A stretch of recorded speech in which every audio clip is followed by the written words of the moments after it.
Self-Reliance by Ralph Waldo Emerson, 1841. Read by Greg Botheen. Nete quasi veris extra. Man is his own star, and the soul that can render an honest and a perfect man commands all light, all influence, all fate. Nothing to him falls early or too late. Our acts our angels are, or good or ill, our fatal shadows that walk by us still. Epilogue to Beaumont and Fletcher's Honest Man's Fortune. Cast the bantling on the rocks.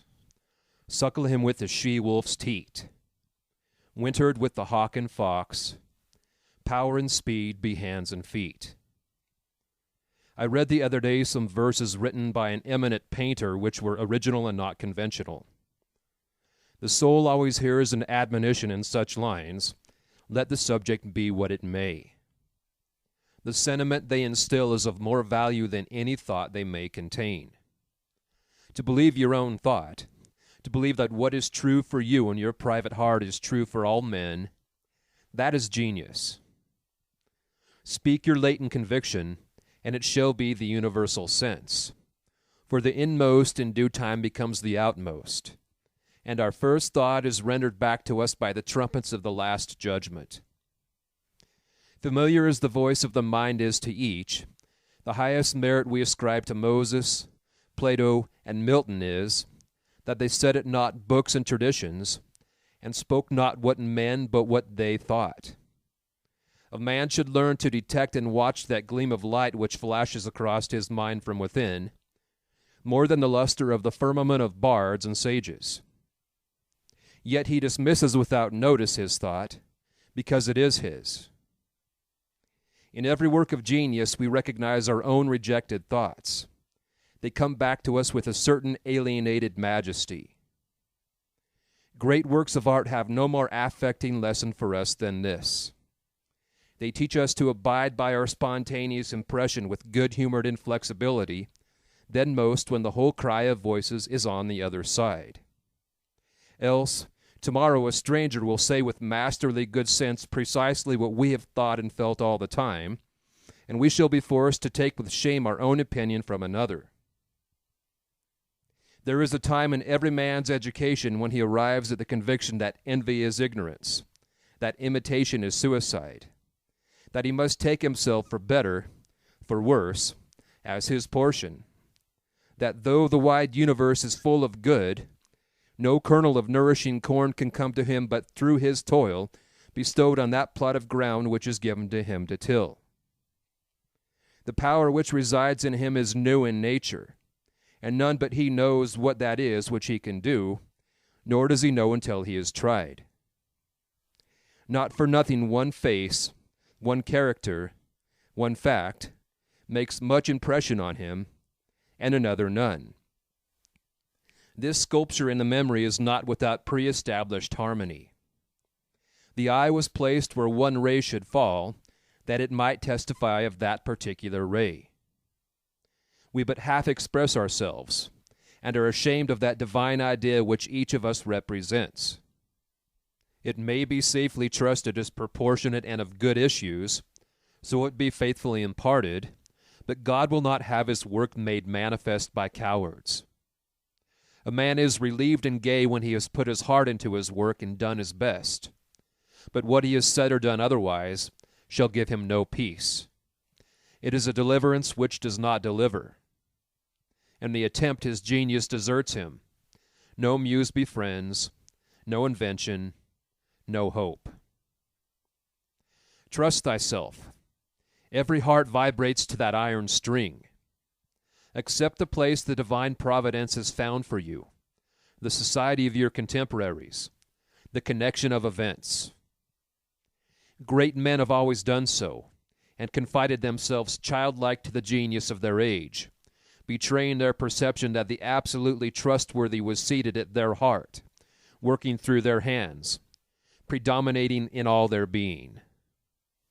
And we are now men, and must accept in the highest mind the same transcendent destiny, and not minors and invalids in a protected corner, not cowards fleeing before a revolution, but guides, redeemers, and benefactors, obeying the almighty effort and advancing on chaos and the dark. What pretty oracles nature yields us on this text, in the face and behavior of children, babes, and even brutes. That divided and rebel mind, that distrust of a sentiment because our arithmetic has computed a strength and means opposed to our purpose, these have not. Their mind being whole, their eye as yet unconquered, and when we look in their faces, we are disconcerted. Infancy conforms to nobody. All conform to it, so that one babe commonly makes 4 or 5 out of the adults who prattle and play to it. So God has armed youth and puberty and manhood no less with its own piquancy and charm, and made it enviable and gracious, and its claims not to be put by, if it will stand by itself. Do not think that youth has no force, because he cannot speak to you and me. Hark! In the next room his voice is sufficiently clear and emphatic. It seems he knows how to speak to his contemporaries. Bashful or bold, then, he will know how to make us seniors very unnecessary. The nonchalance of boys who are sure of a dinner, and would disdain as much as a lord to do or say aught to conciliate one, is the healthy attitude of human nature. A boy is in the parlor what the pit is in the playhouse. Independent, irresponsible, looking out from his corner on such people and facts as pass by, he tries and sentences them on their merits, in the swift, summary way of boys, as good, bad, interesting, silly, eloquent, troublesome. He cumbers himself never about consequences, about interests. He gives an independent, genuine verdict. You must court him. He does not court you.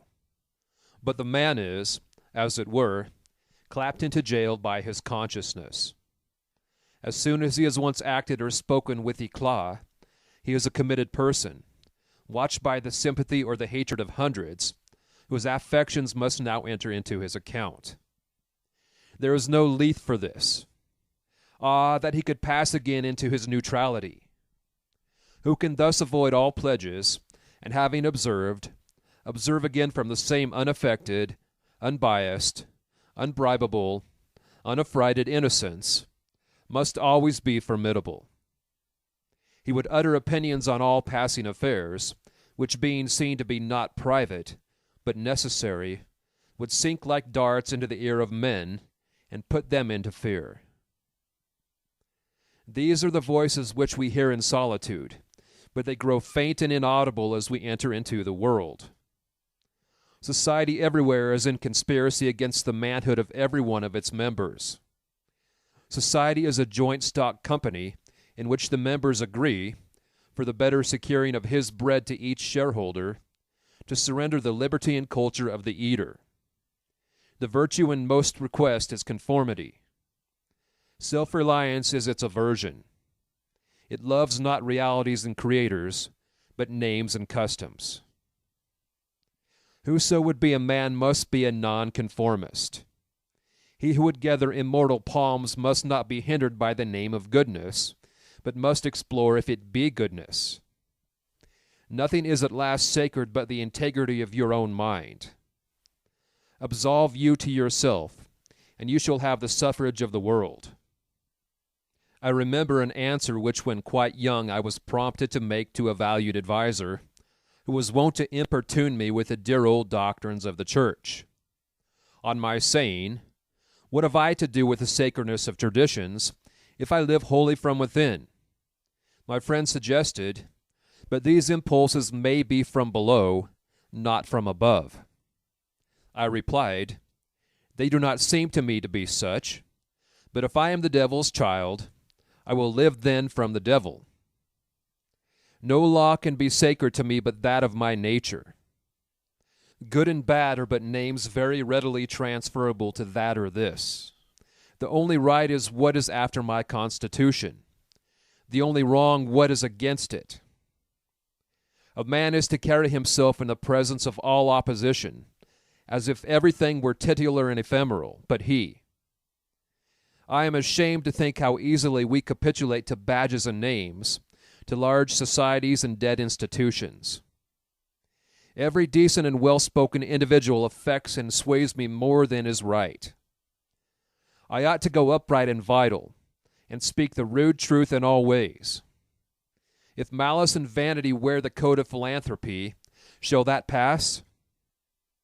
If an angry bigot assumes this bountiful cause of abolition, and comes to me with his last news from Barbados, why should I not say to him, Go love thy infant, love thy woodchopper, be good-natured and modest, have that grace, and never varnish your hard, uncharitable ambition with this incredible tenderness for black folk 1,000 miles off. Thy love afar is spied at home. Rough and graceless would be such greeting, but the truth is handsomer than the affectation of love. Your goodness must have some edge to it, else it is none. The doctrine of hatred must be preached as the counteraction of the doctrine of love when that pulls and whines. I shun father and mother and wife and brother when my genius calls me. I would write on the lintels of the doorpost, Whim. I hope it is somewhat better than whim at last, but we cannot spend the day in explanation. Expect me not to show cause why I seek or why I exclude company. Then, again, do not tell me, as a good man did today, of my obligation to put all poor men in good situations. Are they my poor? I tell thee, thou foolish philanthropist, that I grudge the dollar, the dime, the cent, I give to such men as do not belong to me and to whom I do not belong. There is a class of persons to whom by all spiritual affinity I am bought and sold. For them I will go to prison, if need be. But your miscellaneous popular charities, the education at college of fools, the building of meeting houses to the vain end to which many now stand, alms to sots, and the thousandfold relief societies, though I confess with shame I sometimes succumb and give the dollar, it is a wicked dollar which by and by I shall have the manhood to withhold. Virtues are, in the popular estimate, rather the exception than the rule. There is the man in his virtues. Men do what is called a good action, as some piece of courage or charity, much as they would pay a fine in expiation of daily non-appearance on parade. Their works are done as an apology or extenuation of their living in the world, as invalids and the insane pay a high board. Their virtues are penances. I do not wish to expiate, but to live. My life is for itself and not for a spectacle. I much prefer that it should be of a lower strain, so it be genuine and equal, than that it should be glittering and unsteady. I wish it to be sound and sweet, and not to need diet and bleeding. I ask primary evidence that you are a man, and refuse this appeal from the man to his actions. I know that for myself it makes no difference whether I do or forbear those actions which are reckoned excellent. I cannot consent to pay for a privilege where I have intrinsic right. Few and mean as my gifts may be, I actually am, and do not need for my own assurance or the assurance of my fellows any secondary testimony. What I must do is all that concerns me, not what the people think.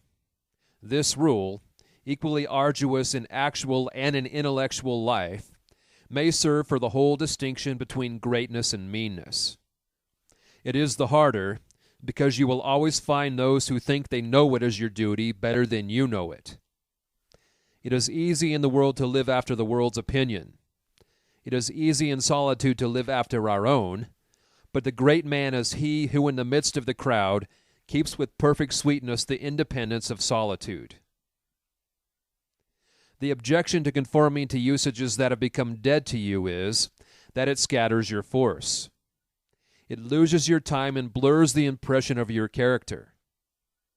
If you maintain a dead church, contribute to a dead Bible society, vote with a great party either for the government or against it, Spread your table like base housekeepers.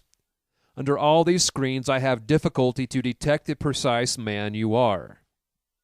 And, of course, so much force is withdrawn from your proper life. But do your work, and I shall know you. Do your work, and you shall reinforce yourself. A man must consider what a blind man's buff is this game of conformity. If I know your sect, I anticipate your argument. I hear a preacher announce for his text and topic the expediency of one of the institutions of his church. Do I not know beforehand that not possibly can he say a new and spontaneous word? Do I not know that, with all this ostentation of examining the grounds of the institution, he will do no such thing? Do I not know that he has pledged to himself not to look but at one side, the permitted side, not as a man, but as a parish minister? He is a retained attorney, and these airs of the bench are the emptiest affectation. Well, most men have bound their eyes with one or another handkerchief, and attached themselves to some one of these communities of opinion. This conformity makes them not false in a few particulars, authors of a few lies, but false in all particulars. Their every truth is not quite true. Their two is not the real two. Their four not the real four. So that every word they say chagrins us, and we know not where to begin to set them right. Meantime, nature is not slow to equip us in the prison uniform of the party to which we adhere. We come to wear one cut of face and figure, and acquire by degrees the gentlest asinine expression. There is a mortifying experience in particular, which does not fail to wreak itself also in the general history. I mean, the foolish face of praise. The forced smile which we put on in company where we do not feel at ease in answer to conversation which does not interest us. The muscles, not spontaneously moved, but moved by a low usurping willfulness, grow tight about the outline of the face with the most disagreeable sensation. For nonconformity the world whips you with its displeasure, and therefore a man must know how to estimate a sour face. The bystanders look askance upon him in the public street or in the friend's parlor. If this aversation had its origin in contempt and resistance like his own, he might well go home with a sad countenance. But the sour faces of the multitude, like their sweet faces, have no deep cause, but are put on and off as the wind blows and a newspaper directs. Yet is the discontent of the multitude more formidable than that of the Senate and the college. It is easy enough for a firm man who knows the world to brook the rage of the cultivated classes. The rage is decorous and prudent, for they are timid as being very vulnerable themselves. But when to their feminine rage the indignation of the people is added, when the ignorant and the poor are aroused, when the unintelligent brute force that lies at the bottom of society is made to growl and mow, it needs the habit of magnanimity and religion to treat it godlike as a trifle of no concernment. The other terror that scares us from self-trust is our consistency, a reverence for our past act or word, because the eyes of others have no other data for computing our orbit than our past acts, and we are loath to disappoint them. But why should you keep your head over your shoulder? Why drag about this corpse of your memory, lest you contradict somewhat you have stated in this or that public place? Suppose you should contradict yourself. What then? It seems to be a rule of wisdom never to rely on your memory alone, scarcely even in acts of pure memory, but to bring the past for judgment into the thousand-eyed present, and live ever in a new day. In your metaphysics you have denied personality to the deity, yet when the devout motions of the soul come, yield to them heart and life, though they should clothe God with shape and color. Leave your theory, as Joseph his coat in the hand of the harlot, and flee. A foolish consistency is the hobgoblin of little minds, adored by little statesmen and philosophers and divines. With consistency, a great soul has simply nothing to do. He may as well concern himself with his shadow on the wall. Speak what you think now in hard words, and tomorrow speak what tomorrow thinks in hard words again, though it contradict everything you said today. Ah, so you shall be sure to be misunderstood. Is it so bad, then, to be misunderstood?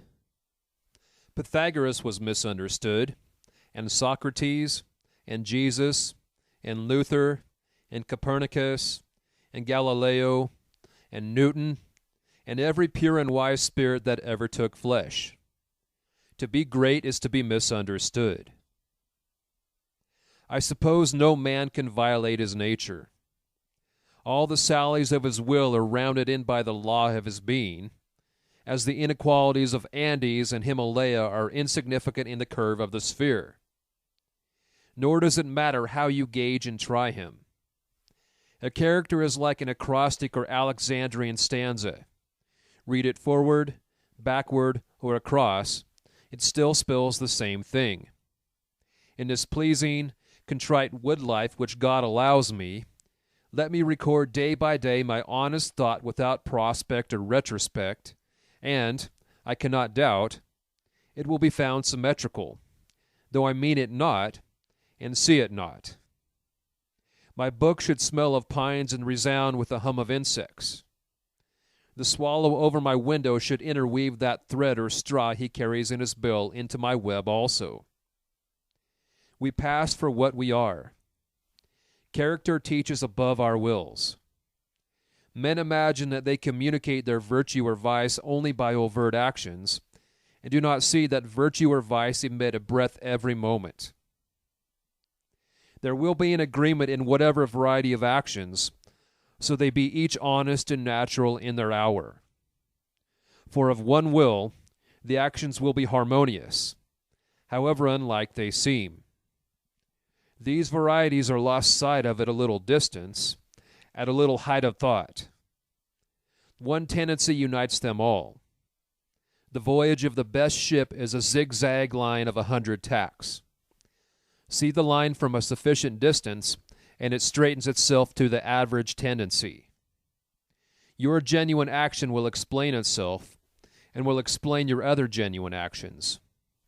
Your conformity explains nothing.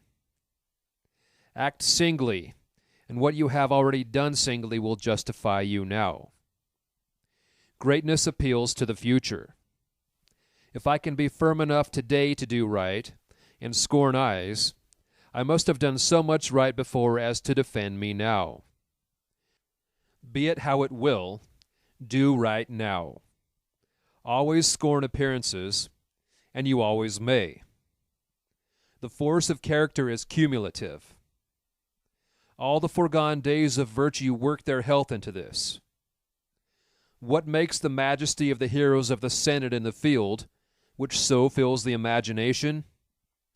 The consciousness of a train of great days and victories behind.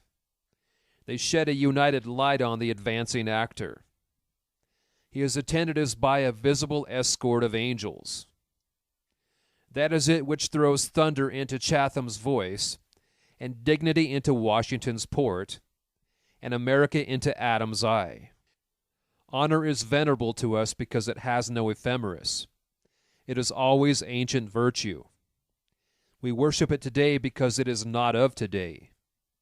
We love it and pay it homage because it is not a trap for our love and homage, but is self-dependent, self-derived, and therefore of an old immaculate pedigree, even if shown in a young person.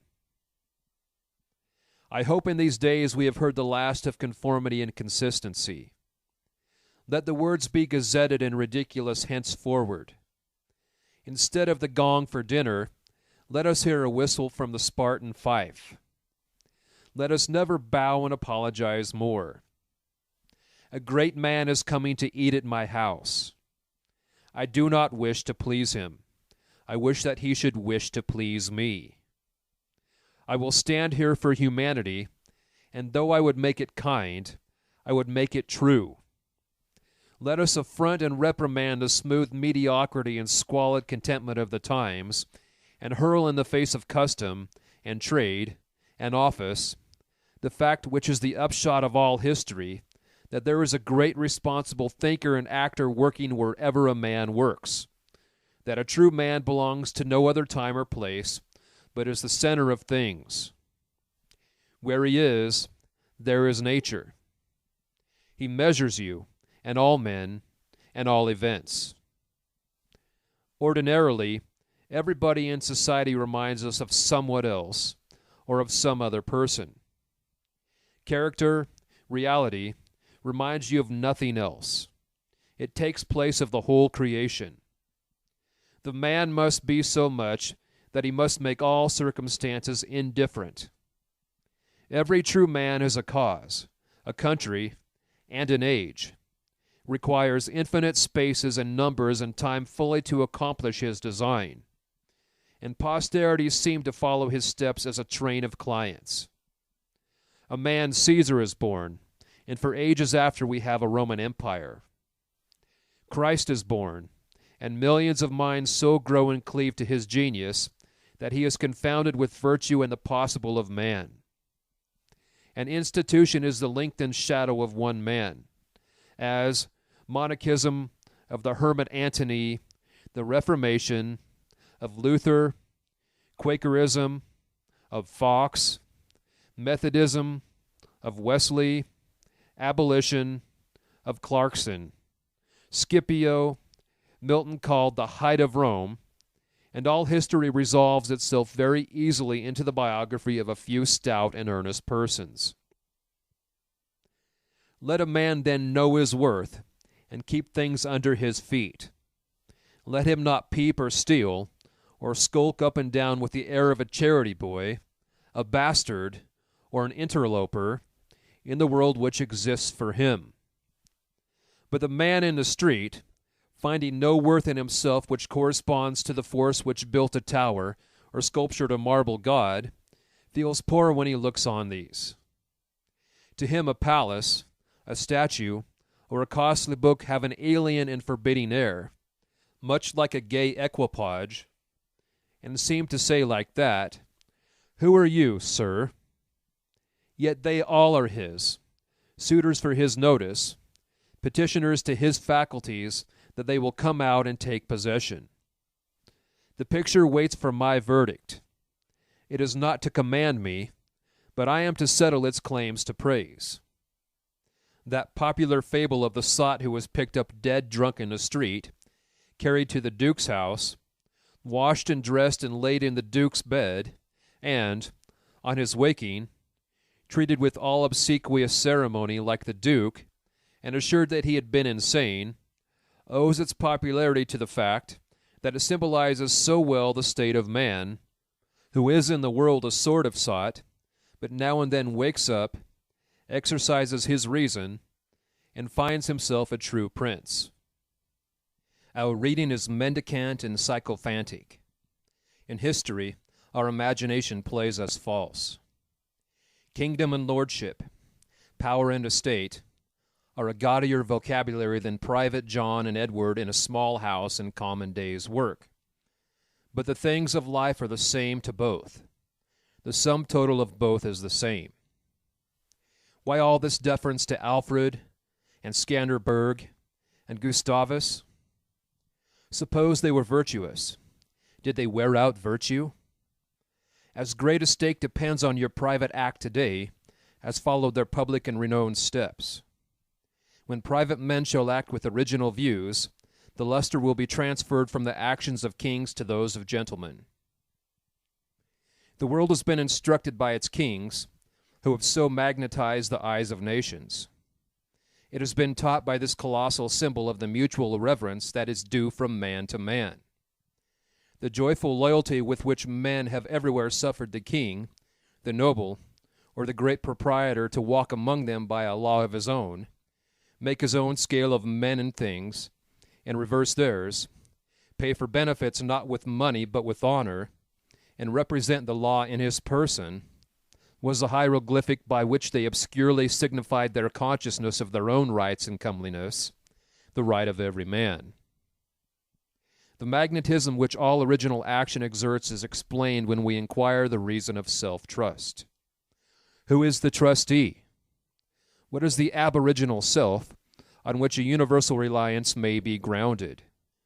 What is the nature and power of that science-baffling star, without parallax, without calculable elements, which shoots a ray of beauty even into trivial and impure actions, if the least mark of independence appear? The inquiry leads us to that source, at once the essence of genius, of virtue, and of life, which we call spontaneity or instinct. We denote this primary wisdom as intuition, whilst all later teachings are tuitions. In that deep force, the last fact behind which analysis cannot go, all things find their common origin. For the sense of being which in calm hours rises, we know not how, in the soul, is not diverse from things, from space, from light, from time, from man, but one with them, and proceeds obviously from the same source whence their life and being also proceed. We first share the life by which things exist, and afterwards see them as appearances in nature, and forget that we have shared their cause. Here is the fountain of action and of thought. Here are the lungs of that inspiration which giveth man wisdom, and which cannot be denied without impiety and atheism. We lie in the lap of immense intelligence, which makes us receivers of its truth and organs of its activity. When we discern justice, when we discern truth, we do nothing of ourselves, but allow a passage to its beams. If we ask whence this comes, if we seek to pry into the soul that causes, all philosophy is at fault. Its presence or its absence is all we can affirm. Every man discriminates between the voluntary acts of his mind and his involuntary perceptions, and knows that to his involuntary perceptions a perfect faith is due. He may err in the expression of them, but he knows that these things are so, like day and night, not to be disputed. My willful actions and acquisitions are but roving. The idlest reverie, the faintest native emotion, command my curiosity and respect. Thoughtless people contradict as readily the statement of perceptions as of opinions, or rather much more readily, for they do not distinguish between perception and notion. They fancy that I choose to see this or that thing. But perception is not whimsical, but fatal. If I see a trait, my children will see it after me, and in course of time, all mankind, although it may chance that no one has seen it before me. For my perception of it is as much a fact as the sun. The relations of the soul to the divine spirit are so pure that it is profane to seek to interpose helps.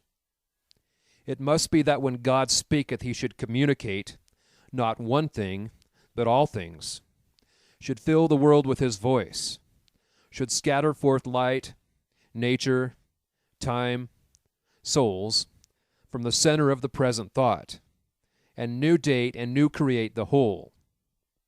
Whenever a mind is simple and receives the divine wisdom, old things pass away. Means, teachers, texts, temples fall. It lives now and absorbs past and future into the present hour. All things are made sacred by relation to it, one as much as another. All things are dissolved to their center by their cause, and, in the universal miracle, petty and particular miracles disappear. If, therefore, a man claims to know and speak of God, and carries you backward to the phraseology of some old mouldered nation in another country, in another world, believe him not. Is the acorn better than the oak, which is its fullness and completion? Is the parent better than the child into whom he has cast his ripened being? Whence, then, this worship of the past? The centuries are conspirators against the sanity and authority of the soul. Time and space are but physiological colors which the eye makes, but the soul is light. Where it is day. Where it was is night. And history is an impertinence and an injury, if it be anything more than a cheerful apologue or parable of my being and becoming. Man is timid and apologetic. He is no longer upright. He dares not say, I think, I am, but quotes some saint or sage. He is ashamed before the blade of grass or the blowing rose. These roses under my window make no reference to former roses or to better ones. They are for what they are. They exist with God today. There is no time to them. There is simply the rose. It is perfect in every moment of its existence. Before a lead bud is burst, its whole life acts. In the full-blown flower there is no more. In the leafless root there is no less.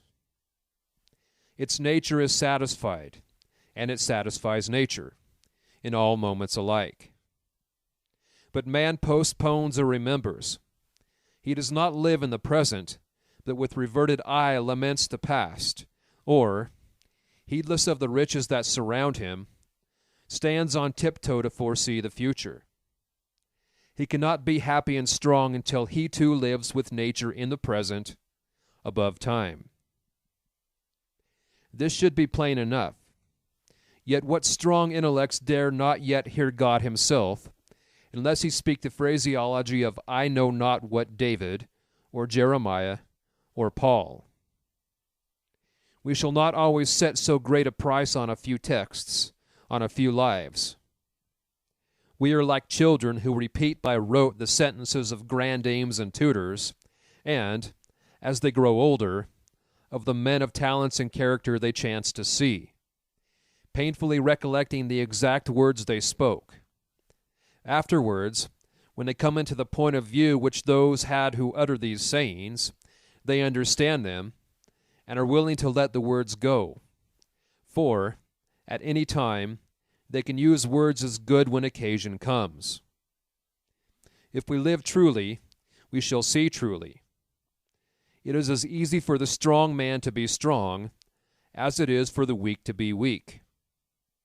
When we have new perception, we shall gladly disburden the memory of its hoarded treasures as old rubbish. When a man lives with God, his voice shall be as sweet as the murmur of the brook and the rustle of the corn. And now at last the highest truth on this subject remains unsaid. Probably cannot be said, for all that we say is the far-off remembering of the intuition. That thought, by what I can now nearest approach to say it, is this. When good is near you, when you have life in yourself, it is not by any known or accustomed way.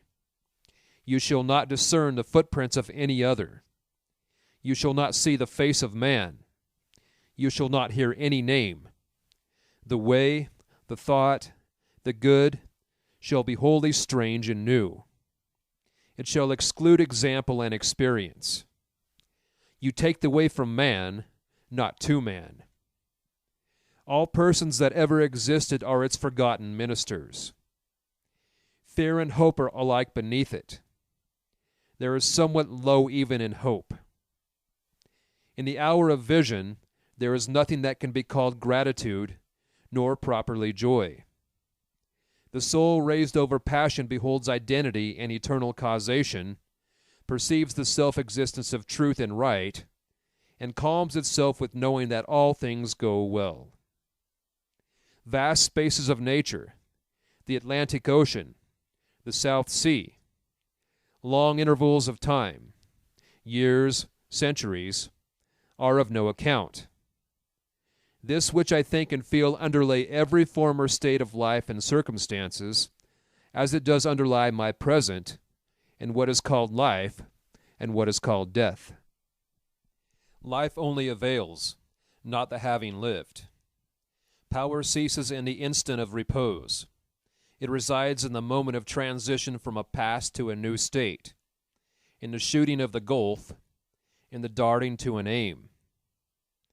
This one fact the world hates, that the soul becomes, for that forever degrades the past, turns all riches to poverty, all reputation to a shame, confounds the saint with the rogue, shoves Jesus and Judas equally aside.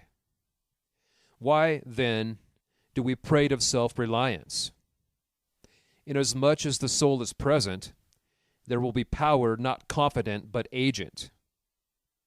To talk of reliance is a poor external way of speaking. Speak rather of that which relies, because it works and is. Who has more obedience than I masters me, though he should not raise his finger. Round him I must revolve by the gravitation of spirits. We fancy it rhetoric when we speak of eminent virtue.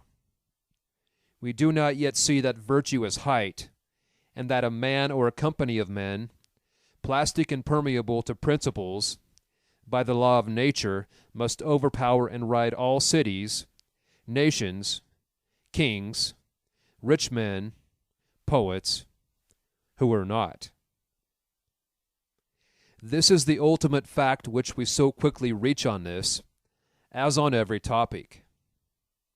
The resolution of all into the ever-blessed One. Self-existence is the attribute of the Supreme Cause, and it constitutes the measure of good by the degree in which it enters into all lower forms. All things real are so by so much virtue as they contain. Commerce, husbandry, hunting, whaling, war, eloquence, personal weight, are somewhat, and engage my respect as examples of its presence and impure action. I see the same law working in nature for conservation and growth. Power is in nature the essential measure of right. Nature suffers nothing to remain in her kingdoms which cannot help itself. The genesis and maturation of a planet, its poise and orbit, the bended tree recovering itself from the strong wind, the vital resources of every animal and vegetable, are demonstrations of the self-sufficing and therefore self-relying soul. Thus all concentrates, let us not rove, let us sit at home with the cause. Let us stun and astonish the intruding rabble of men and books and institutions by a simple declaration of the divine fact. Bid the invaders take the shoes from off their feet, for God is here within. Let our simplicity judge them, and our docility to our own law demonstrate the poverty of nature and fortune beside our native riches. But now we are a mob. Man does not stand in awe of man, nor is his genius admonished to stay at home, to put itself in communication with the eternal ocean, but it goes abroad to beg a cup of water of the urns of other men. We must go alone. I like the silent church before the service begins better than any preaching. How far off, how cool, how chaste the persons look, begirt each one with a precinct or sanctuary. So let us always sit. Why should we assume the faults of our friend, or wife, or father, or child, because they sit around our hearth, or are said to have the same blood? All men have my blood, and I have all men's.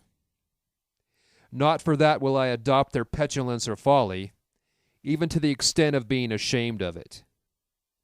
But your isolation must not be mechanical, but spiritual, that is, must be elevation. At times the whole world seems to be in conspiracy to importune you with emphatic trifles. Friend, client, child, sickness, fear, want, charity, all knock at once at thy closet door, and say, Come out unto us. But keep thy state. Come not into their confusion. The power men possess to annoy me, I give them by a weak curiosity. No man can come near me but through my act. What we love that we have, but by desire we bereave ourselves of the love. If we cannot at once rise to the sanctities of obedience and faith, let us at least resist our temptations. Let us enter into the state of war, and wake Thor and Woden, courage and constancy, in our Saxon breasts. This is to be done in our smooth times by speaking the truth. Check this lying hospitality and lying affection. Live no longer to the expectation of these deceived and deceiving people with whom we converse. Say to them, O father, O mother, O wife, O brother, O friend, I have lived with you after appearances hitherto. Henceforward I am the truth's. Be it known unto you that henceforward I obey no law less than the eternal law. I will have no covenants but proximities. I shall endeavor to nourish my parents, to support my family, to be the chaste husband of one wife. But these relations I must fill after a new and unprecedented way. I appeal from your customs. I must be myself. I cannot break myself any longer for you or you. If you can love me for what I am, we shall be the happier. If you cannot, I will still seek to deserve that you should. I will not hide my tastes or aversions. I will so trust that what is deep is holy, that I will do strongly before the sun and moon whatever inly rejoices me, and the heart appoints. If you are noble, I will love you. If you are not, I will not hurt you and myself by hypocritical attentions. If you are true, but not in the same truth with me, cleave to your companions. I will seek my own. I do this not selfishly, but humbly and truly. It is alike your interest, and mine, and all men's, however long we have dwelt in lies, to live in truth. Does this sound harsh today? You will soon love what is dictated by your nature as well as mine, and, if we follow the truth, it will bring us out safe at last. But so you may give these friends pain. Yes, but I cannot sell my liberty and my power to save their sensibility. Besides, all persons have their moments of reason when they look out into the region of absolute truth. Then they will justify me and do the same thing. The populace think that your rejection of popular standards is a rejection of all standard and mere antinomianism, and the bold sensualist will use the name of philosophy to gild his crimes. But the law of consciousness abides. There are two confessionals, in one or the other of which we must be shriven. You may fulfill your round of duties by clearing yourself in the direct or in the reflex way. Consider whether you have satisfied your relations to father, mother, cousin, neighbor, town, cat, and dog, whether any of these can upbraid you. But I may also neglect this reflex standard and absolve me to myself. I have my own stern claims and perfect circle. It denies the name of duty to many offices that are called duties. But if I can discharge its debts, it enables me to dispense with the popular code. If anyone imagines that this law is lax, let him keep its commandment one day. And truly it demands something godlike in him who has cast off the common motives of humanity and has ventured to trust himself for a taskmaster. High be his heart, faithful his will, clear his sight, that he may in good earnest be doctrine, society, law, to himself, that a simple purpose may be to him as strong as iron necessity is to others. If any man consider the present aspects of what is called by distinction society, he will see the need of these ethics. The sinew and heart of man seem to be drawn out, and we are become timorous, desponding whimperers. We are afraid of truth, afraid of fortune, afraid of death, and afraid of each other. Our age yields no great and perfect persons. We want men and women who shall renovate life and our social state, but we see that most natures are insolvent, cannot satisfy their own wants, have an ambition out of all proportion to their practical force, and do lean and beg day and night continually. Our housekeeping is mendicant. Our arts, our occupations, our marriages, our religion, we have not chosen, but society has chosen for us. We are parlor soldiers. We shun the rugged battle of fate where strength is born. If our young men miscarry in their first enterprises, they lose all heart. If the young merchant fails, men say he is ruined. If the finest genius studies at one of our colleges and is not installed in an office within 1 year afterwards, in the cities or suburbs of Boston or New York, it seems to his friends and to himself that he was right in being disheartened and in complaining the rest of his life. A sturdy lad from New Hampshire or Vermont, who in turn tries all the professions, who teams it, farms it, peddles, keeps a school, preaches, edits a newspaper, goes to Congress, buys a township, and so forth, in successive years, and always, like a cat, falls on his feet, is worth 100 of these city dolls. He walks abreast with his days, and feels no shame in not studying a profession, for he does not postpone his life, but lives already. He has not 1 chance, but 100 chances. Let a Stoic open the resources of man, and tell men they are not leaning willows, but can and must detach themselves, that with the exercise of self-trust, new powers shall appear, that a man is the Word made flesh, born to shed healing to the nations, that he should be ashamed of our compassion, and that the moment he acts from himself, tossing the laws, the books, idolatries, and customs out of the window, we pity him no more, but thank and revere him. And that teacher shall restore the life of man to splendor, and make his name dear to all history. It is easy to see that a greater self-reliance must work a revolution in all the offices and relations of men, in their religion, in their education, in their pursuits, their modes of living, their association, in their property, in their speculative views. 1. In what prayers do men allow themselves? That which they call a holy office is not so much as brave and manly. Prayer looks abroad and asks for some foreign addition to come through some foreign virtue, and loses itself in endless mazes of natural and supernatural, and mediatorial and miraculous. Prayer that craves a particular commodity, anything less than all good, is vicious. Prayer is the contemplation of the facts of life from the highest point of view. It is the soliloquy of a beholding and jubilant soul. It is the Spirit of God pronouncing His works good. But prayer as a means to effect a private end is meanness and theft. It supposes dualism and not unity in nature and consciousness. As soon as the man is at one with God, he will not beg. He will then see prayer in all action.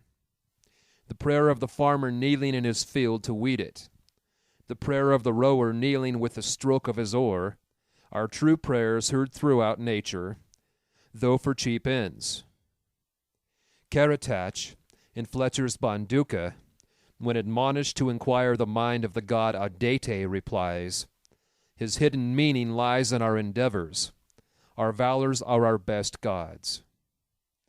Another sort of false prayers are our regrets. Discontent is the want of self-reliance. It is infirmity of will. Regret calamities, if you can thereby help the sufferer. If not, attend your own work, and already the evil begins to be repaired. Our sympathy is just as base. We come to them who weep foolishly, and sit down and cry for company, instead of imparting to them truth and health in rough electric shocks, putting them once more in communication with their own reason. The secret of fortune is joy in our hands. Welcome evermore to gods and men as the self-helping man.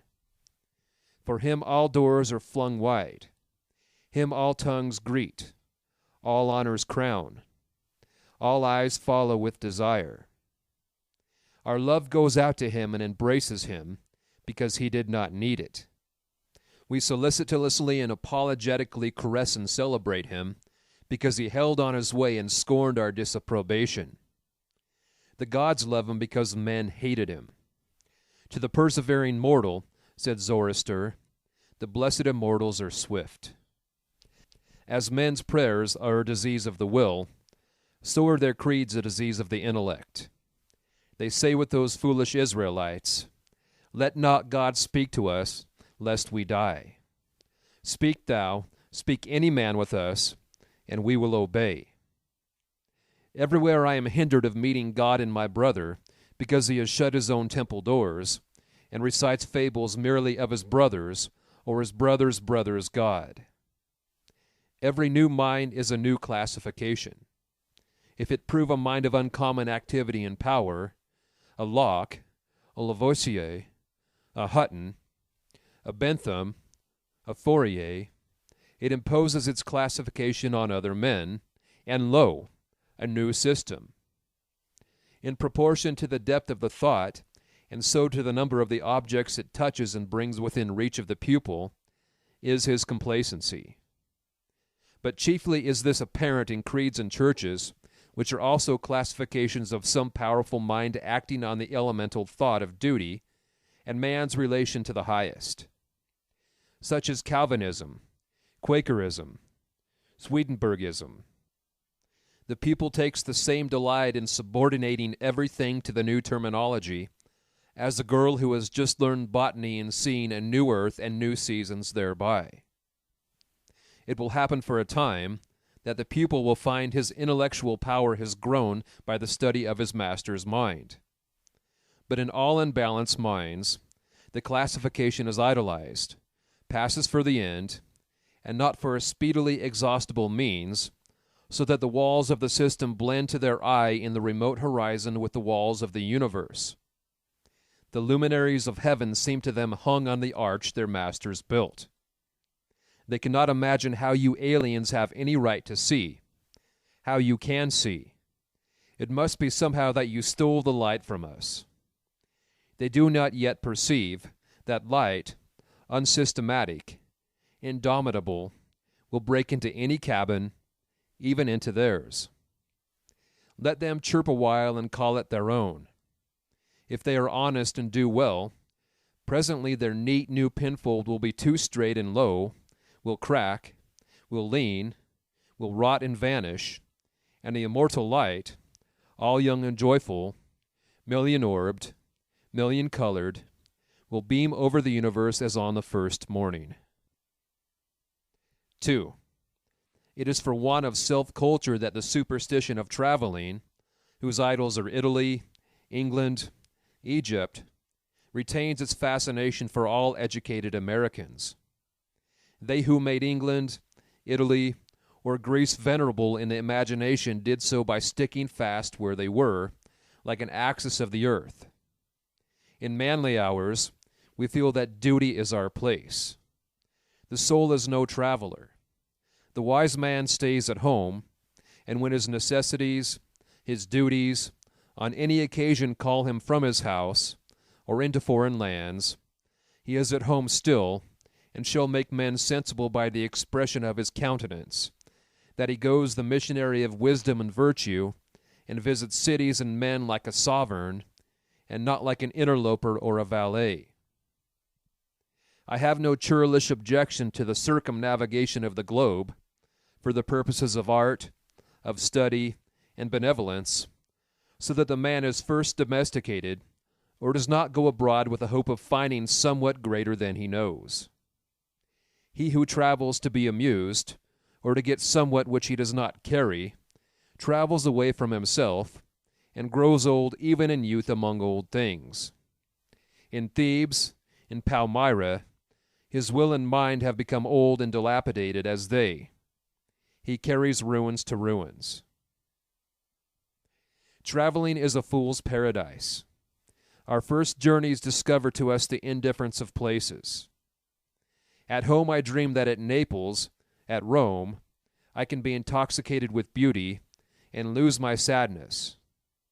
I pack my trunk, embrace my friends, embark on the sea, and at last wake up in Naples, and there beside me is the stern fact, the sad self, unrelenting, identical, that I fled from. I seek the Vatican and the palaces. I affect to be intoxicated with sights and suggestions, but I am not intoxicated. My giant goes with me wherever I go. 3.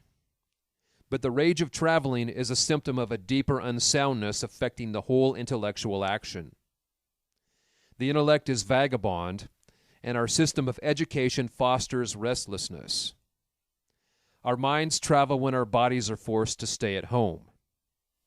We imitate, and what is imitation but the traveling of the mind? Our houses are built with foreign taste. Our shelves are garnished with foreign ornaments. Our opinions, our tastes, our faculties lean and follow the past and the distant. The soul created the arts wherever they have flourished. It was in his own mind that the artist sought his model. It was an application of his own thought to the thing to be done and the conditions to be observed. And why need we copy the Doric or the Gothic model?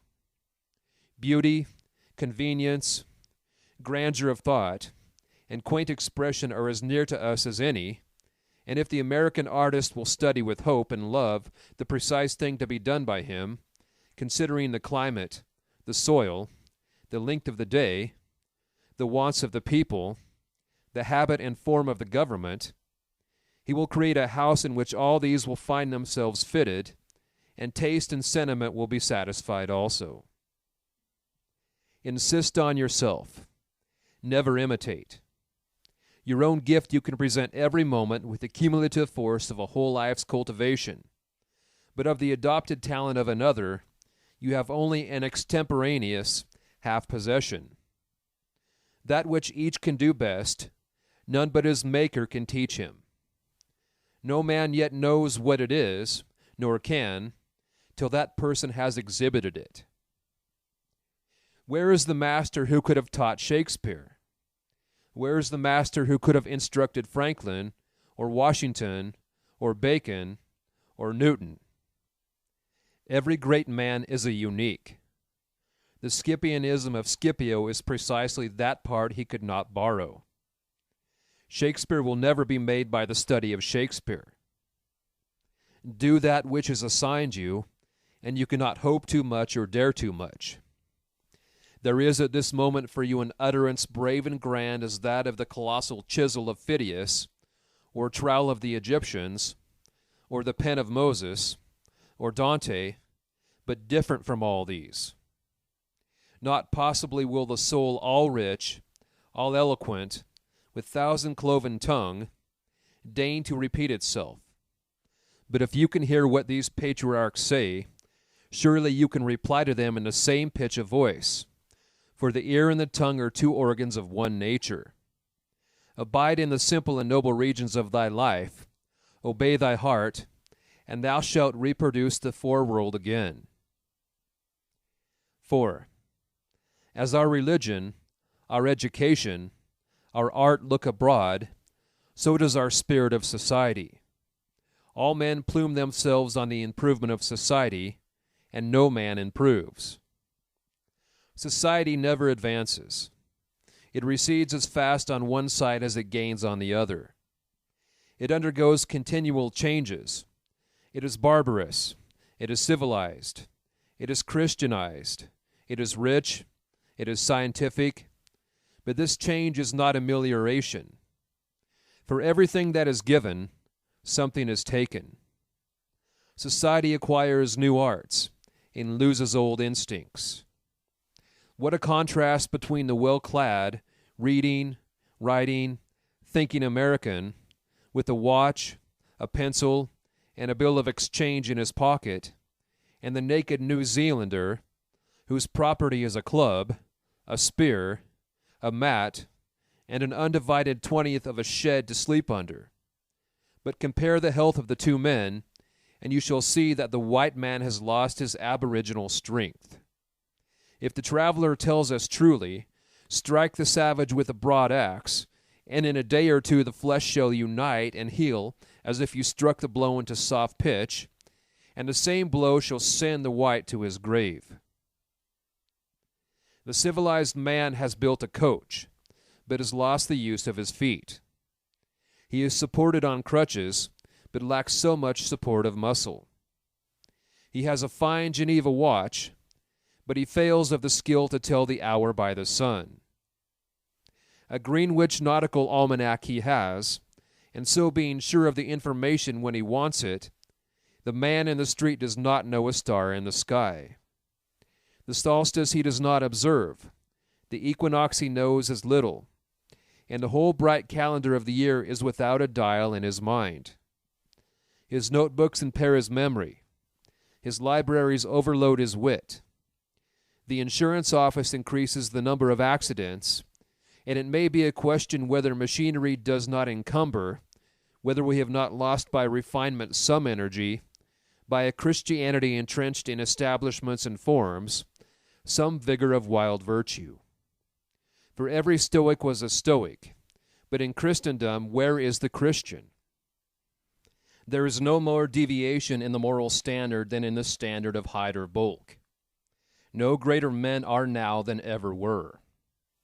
A singular equality may be observed between the great men of the first and of the last ages, nor can all the science, art, religion, and philosophy of the 19th century avail to educate greater men than Plutarch's heroes 3 or 4 and 20 centuries ago.